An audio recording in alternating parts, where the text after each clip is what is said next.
Assalamualaikum warahmatullahi wabarakatuh. Selamat pagi mahasiswa sekalian. Kembali lagi untuk perkuliahan bioetik. Setelah Anda melaksanakan rangkaian ujian tengah semester ya, mudah-mudahan Anda tetap semangat untuk melakukan perkuliahan online ini ya. Tetap sehat ya, tetap di rumah. Baiklah, untuk pertemuan ke-8 ini kita akan membahas tentang bioetika dalam penelitian epidemiologi dan sosial budaya. Nah, ini tepat sekali ya kondisinya dalam kondisi pandemi seperti ini tentu berdampak terhadap kehidupan bermasyarakat ya, dan juga penyakitnya juga bersifat mewabah, tentu pengaruhnya sangat besar ya, baik dari segi kesejahteraan, baik dari segi perekonomian, kesehatan tentunya yang berdampak buruk. Nah, tujuan dalam etik epidemiologi ini di mana secara umum memberikan orientasi bagi peneliti tentang aspek atau isu etik penelitian epidemiologi dan sosial.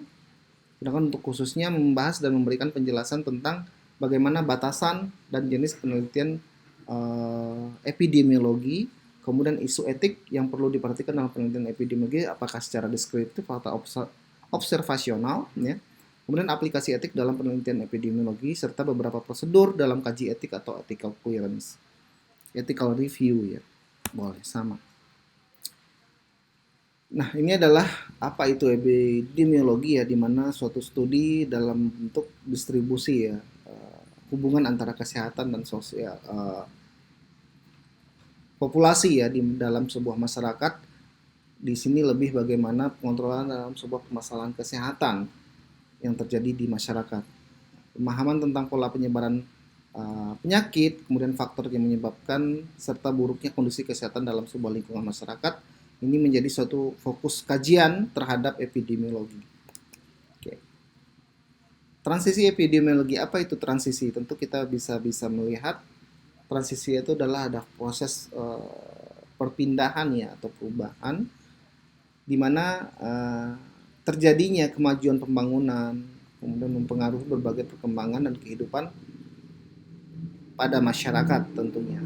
Kondisi infrastruktur, kemudian pembangunan dan lain sebagainya, serta kemajuan teknologi ya, baik dari bidang kedokteran, kesehatan, kemudian juga perubahan struktur umur penduduk ya, dari yang muda menjadi tua, tua meninggal ya. Nah, ini juga akan mempengaruhi pola kesehatan yang ada di masyarakat itu sendiri.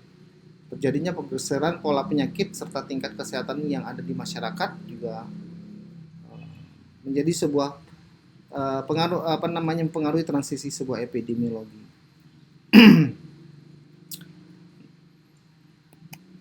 Oke.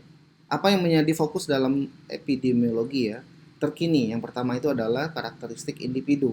Nah, ini juga apakah itu secara gender, ras, suku, kelas sosial, ya ekonomi atau lifestyle ya. Nah, ini bisa menjadi topik ya yang hangat yang kita bicarakan ketika kita berbicara tentang gender atau ketika kita bicarakan tentang kelas sosial ya, atau lifestyle ya. Kemudian karakteristik lingkungan ya, fisik maupun sosial, dari status tenaga kerjaan, stres, sentuhan terhadap hal yang mengandung penyakit atau toksin.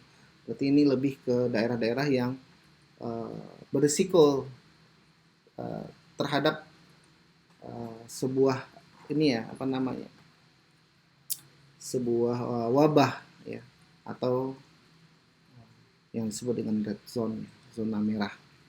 Kemudian perluasan menyangkut faktor sosial dan budaya yang berhubungan dengan risiko kematian dan penyakit. Nah, ini beberapa jenis penelitian epidemiologi ya dapat dikembangkan. Ada epidemiologi deskriptif ya. Kita mempelajari pendiskusian masalah kesehatan. Kemudian ada epidemiologi analitik ya, mempelajari faktor-faktor penentu masalah kesehatan itu sendiri. Nah, hal ini dapat dilakukan secara observasional ya, observasi ke lapangan. Kemudian eksperimental ya, Anda bisa melakukan riset dengan pengambilan sampel ya, pengolahan data di laboratorium. Kemudian bidang kerjasama epidemiologi ini ya, kita dapat dikatakan sebagai detektif atau investigator ya, yang melakukan pewawancaraan mengulik permasalahan-permasalahan yang terjadi di masyarakat itu sendiri. Kita dapat meneliti dan mengamati data tentang kematian, ya, penyakit dengan masyarakat. Dia adalah yang ada terjadi di masyarakat ya secara cermat. Kemudian meneliti pola penyebaran penyakit berkaitan dengan grup populasi laki-laki, perempuan, desa, kota ya. Kemudian menjelaskan mengapa dan bagaimana penyakit dapat menyebar sementara jenis yang lain itu tidak dapatnya. Ini kita dapat melihat sumber dari penyakit itu sendiri.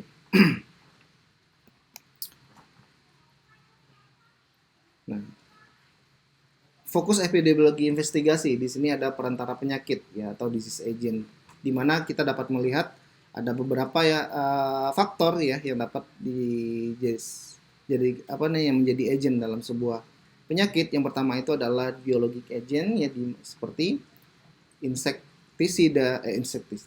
ya atau serangga, fungi, bakteri dan virus. Kemudian nutrisi agent ya seperti karbohidrat, kekurangan karbohidrat ya, kegemukan, gizi buruk dan lain sebagainya. Kemudian ada chemical agent seperti gas ya, metan ya. Kemudian ada debu, partikel udara kayak asap ya. Kemudian ada physical agent seperti radiasi. Kemudian suhu, kelembaban ya, kalau seandainya dengan kondisi curah hujan yang tinggi tentu kelembaban juga mempengaruhi. Ini juga akan rentan terhadap penyakit ya. Perubahan drastis suhu itu juga dapat menimbulkan penyakit-penyakit baru ya. Kemudian faktor lingkungan ya, ada lingkungan fisik seperti cuaca, iklim dan geografi, biological environment, kemudian kehadiran atau ketiadaan penyakit yang diketahui, kondisi fisik lingkungan seperti sosial, ekonomi, jenis pekerjaan ya, lokasi tempat tinggal, apakah terisolir, apakah daerah kumuh ya. Kemudian faktor demografiknya atau human host ya. Di sini lebih ke jenis kelamin, usia ya. Biasanya kan ada beberapa dalam suatu komunitas itu kan ada yang apa sih namanya? LGBT ya, ras. Nah, ini kita bisa lihat stylenya di masyarakat seperti apa. Kemudian teknik pengendalian data dalam penelitian epidemiologi dapat dilakukan dengan pemeriksaan catatan medis atau data dasar. Anda bisa melakukan survei ya atau pengambilan data di puskesmas untuk melihat catatan medis dari suatu komunitas atau masyarakat ya. Di situ rekamnya pasti ada gitu. Kemudian evaluasi klinik yang dilakukan secara sistematis, interview untuk melakukan survei kesehatan, eksperimen yakni dengan memanfaatkan hewan cobaan sebagai kontrol kondisi. Oke. Ini salah satu pendapat dari Collin dan Bokem ya, di mana sebuah etik epidemiologi itu adalah hubungan interaksi antara public health ya dalam sebuah kesehatan masyarakat ya. Bagaimana dia menciptakan suatu masyarakat yang sejahtera ya dengan kondisi sehat tentunya ya, bebas dari penyakit. Kemudian dari antara model dari individunya itu sendiri.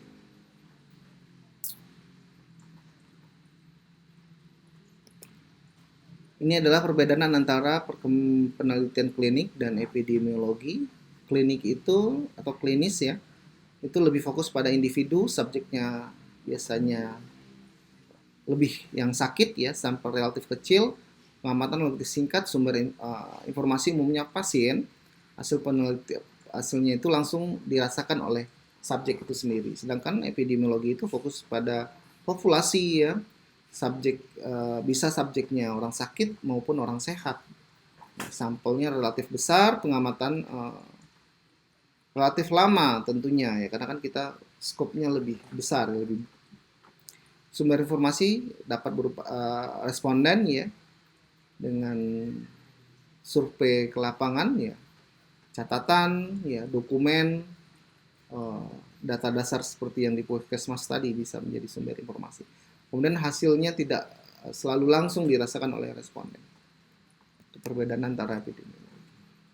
Ini yang harus ditanamkan ya ketika kita melakukan sebuah eksperimen tentang epidemiologi ya. Yang pertama itu adalah harus ya kejujuran ya, tulusan hati untuk melakukan sebuah riset ya, menggali sebuah informasi tentang kondisi kesehatan dalam populasi ya, masyarakat.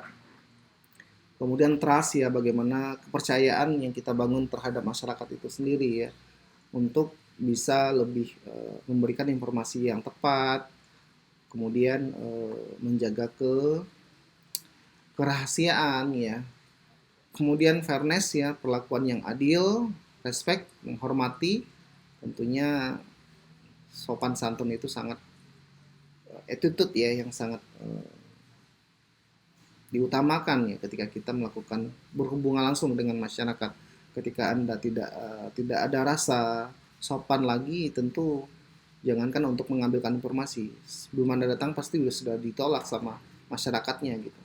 Kemudian bertanggung jawab terhadap apa data yang Anda dapatkan ya. Kemudian sifat khusus dalam penelitian epidemiologi komunitas itu di mana penelitian pada populasi itu terkait dengan lebih dari satu norma atau nilai yang kita bisa ambil ya. Kemudian bisa beberapa budaya atau agama, adanya berbagai hal yang tabu di masyarakat ya, suatu hal yang ganjal atau yang asing ya. Kemudian populasi marginal ya, kaum marginal atau terpinggirkan, bisa kayak pemulung dan lain sebagainya. Kemudian potensi keamanan ya. Manfaat hasil dari penelitian epidemiologi dapat menjelaskan pemahaman terhadap bahaya fisik, biologis, dan perilaku terhadap kesehatan. Nah ini tentu ketika kita setelah melakukan riset terhadap suatu daerah itu, tentu mereka berharap ada informasi yang bisa mereka terima ya, solusi tentunya bagaimana pencegahan ketika setelah diketahui permasalahan kesehatan di daerah tersebut atau di masyarakat tersebut. Kemudian mengubah nilai dan perilaku untuk meningkatkan kesehatan ya. Dengan informasi tadi kita juga bisa mengkampanyekan bagaimana pencegahan terhadap suatu penyakit yang terjadi di masyarakat. Kemudian pembaikan kebijakan ya. Nah, ini juga mempengaruhi kebijakan pemerintah setempat ya untuk bisa lebih memproteksi masyarakatnya. Kemudian program kesehatan untuk meningkatkan status kesehatan masyarakat. Nah, di sini tentu pemeriksaan kesehatan berkala ya secara gratis, kemudian vaksin dan lain sebagainya. Nah, ini juga menjadi yang harus dimanfaatkan oleh yang dirasakan oleh responden. Biasanya untuk penelitian epidemiologi ini yang bersifat deskriptif dan observasional nih, di mana tidak memberikan tindakan atau perlakuan treatment pada subjek ya, sehingga kerugian itu dapat diminimalisir ya. Kemudian data dikumpulkan melalui wawancara ya, pemeriksaan catatan, record ya, bisa Anda record, kemudian pemeriksaan fisik, kemudian pemeriksaan lab ya. Ini tidak ada perlakuan langsung terhadap subjek, sehingga ini mengurangi risiko ya, risiko terhadap subjek. Apakah ada ancaman terhadap pelanggaran etik? Ya ini tentu ada pastinya ya, karena kan segala sesuatu itu pasti ada ancaman etiknya, yaitu pelanggaran privasi tentunya ketika Anda mengobservasi sebuah kondisi kesehatan dalam sebuah populasi, tentu Anda paham bagaimana status kesehatan di populasi tersebut. Ini yang bisa menjadi privasi ya tentunya. Kemudian kebocoran informasi ya. Di sini tentu ada persetujuan terlebih dahulu, persetujuan setelah penjelasan ya, atau informed consent yang bisa Anda berikan kepada responden ya, apakah dia bersedia untuk dijadikan sebagai subjek atau tidak. Kemudian konflik kepentingan individu dan komunitas, konflik kepentingan individu dan keterbatasan penelitian ya, serta mengganggu aktivitas rutin bila ada data diambil langsung dari responden. Nah ini juga eh, ketika Anda tidak ada konfirmasi turun di lapangan ya, tidak ada pemberitahuan terhadap pada eh, kepala daerahnya ya, apa RT RW dan sebagainya, Anda main turun saja, tentu ini akan menjadi suatu hal yang asing gitu kan, ada hal yang suatu yang aneh gitu, sehingga mengganggu aktivitas rutinnya responden gitu, masyarakat. Kemudian ini adalah kaji etiknya seperti biasa ya, pada dasarnya ya, menghormati harkat dan martabat subjek ya, adanya informed consent, kemudian ada confidentiality ya, kerahasiaan, kemudian kebermanfaatan dari suatu penelitian Anda itu sendiri ya, maksimum benefit yaitu meminimum harm ya, meminimalkan risiko atau kerugian. Kemudian adil ya, justice, di mana perlakuannya, kemudian menghindari konflik of interest ya, adanya kepentingan tertentu dalam penelitian tersebut. Ya ini mungkin kita dapat lewati saja ya, minimal kita bisa baca saja.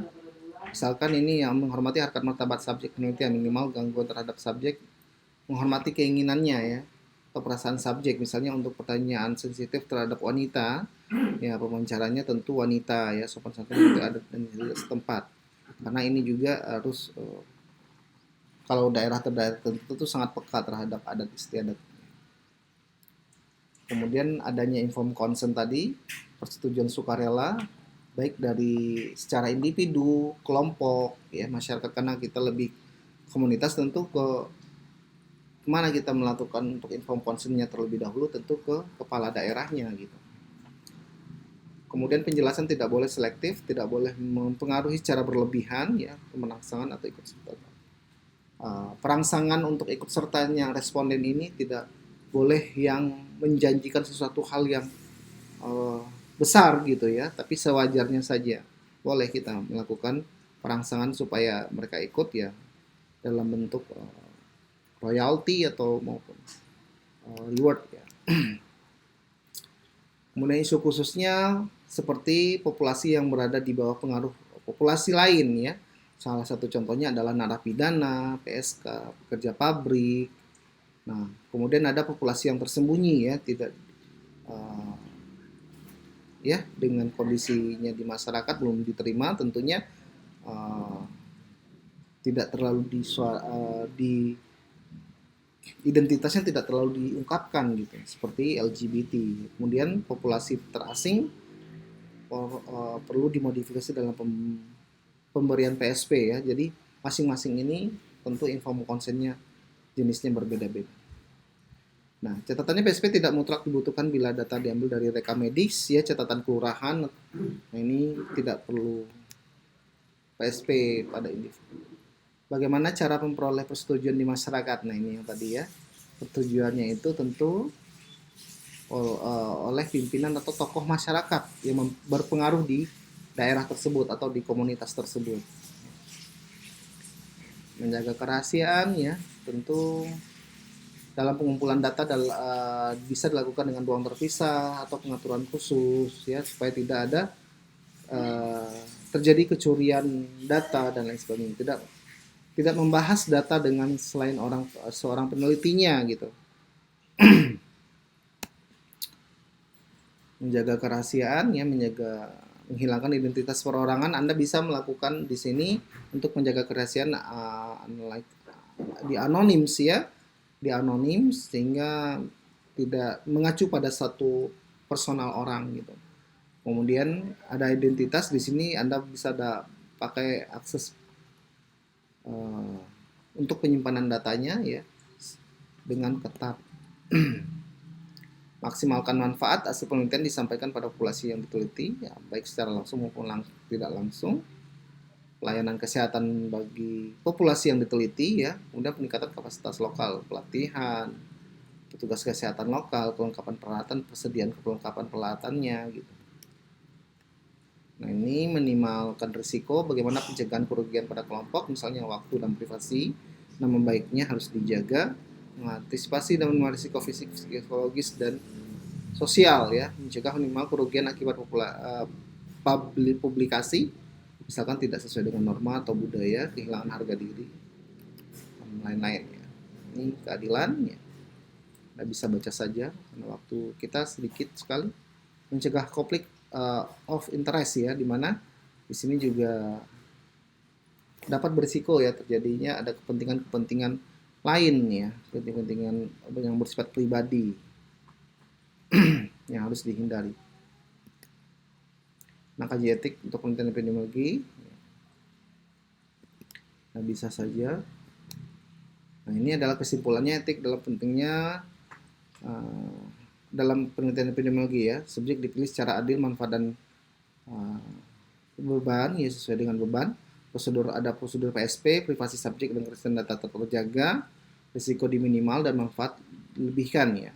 Ada aturan ketat untuk pelindungan subjek yang lemah, ada prosedur untuk pantau pelindungan subjek, ada prosedur penyampaian hasil yang jelas. Baik, terima kasih untuk perkuliahan kita hari ini untuk bioetik pertemuan 8. Mudah-mudahan Anda dapat memahaminya dengan baik. Mohon maaf atas keterbatasan waktunya. Silahkan Anda baca kembali lagi untuk modul dan sumber lainnya ya yang bisa memakai kesana Anda. Dari saya sekian saja, tetap stay healthy, stay safe, dan tetap di rumah, stay at home ya. Semangat. Assalamualaikum warahmatullahi wabarakatuh.